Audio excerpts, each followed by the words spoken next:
ستړي مشئ ګلالیو ماشومانو، ښه راغلاست د ګلو او چینو چینل ته. په یو کوچني افغان کلي کې یو مهربانه دوکانوالا اوسېده چې نوم یې احمد و. واخله وروره 1 کیلو وریجې دی، دقیقې 1 کیلو دي. ټولو خلکو په احمد باور درلوده ځکه چې هغه تل رښتینولي کوله. مننه احمد ګله، په ټول بازار کې ته تر ټولو صادقه دوکاندار یې. کله چې احمد کور ته ورغی نو مېرمنه یې زهره ډېره اندېښمنه وه. احمده، عمر بیا هم ټوخی کوي. موږ د دوا لپاره پیسو ته اړتیا لرو. احمد ډېر د بېوسۍ احساس کاوه. زهره اندېښنه مه کوه، زه به یوه لار پیدا کړم. کوچنی عمر ورځ تر بلې ډېر ناروغه کېده. دوا قیمته وه او احمد کافي پیسې نه لرلې. یوه شپه احمد یوازې ناست و او په خپلو ستونزو یې فکر کوه. نو احمد له ځان سره یوه بده فیصله وکړه. یوازې همدا ځل، دا هم صرف د کورنۍ لپاره مې، بیا یې هېڅکله نه کوم. نو هغه پیل وکړ او خپلو پیرودونکو ته یې لږې وریجې او په لږه اندازه بوره ورکوله. په لومړیو وختونو کې د هیچا هم دې کار ته پام نه و. نو په لږ وخت کې احمد سره پیسې ډېرې شوې. اوس به موږ عمر ته دوا اخلو له خیره. زهره پیسو ته خوشحاله شوه، خو بیا یې هم زړه نارامه و.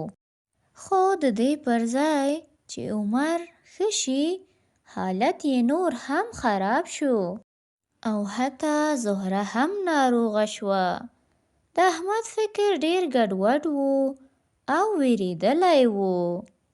یوه ورځ یو منظم پیرودونکی په قهر شو. احمده، ما تا ته د 1 کیلو پیسې درکړي او دا د 1 کیلو نه کمې دي. نورو پیرودونکو هم شکایتونه پیل کړل. احمده، ته اوس بدل شوی یې، ته هغه صادقه احمد نه یې نور. نو یو څه خلکو د احمد دوکان ته نور راتلل بند کړل. دوکان تش شو. احمد یوازې ناست او پښیمانه و. دا مې څه وکړل؟ دې حرامو پیسو خو ما ته یوازې نورې ستونزې هم ډېرې کړلې. هغه شپه احمد په خپلې غلطۍ پوه شو. نو هغه فیصله وکړه چې بدلون راولي او بیا رښتینولي شروع کړي. احمد خپله تله سمه کړه او دوکان یې خلاص کړ. یو پیرودونکی د ډېرو ورځو وروسته بیرته راغی. واخله وروره، دقیقې 1 کیلو وریجې دي.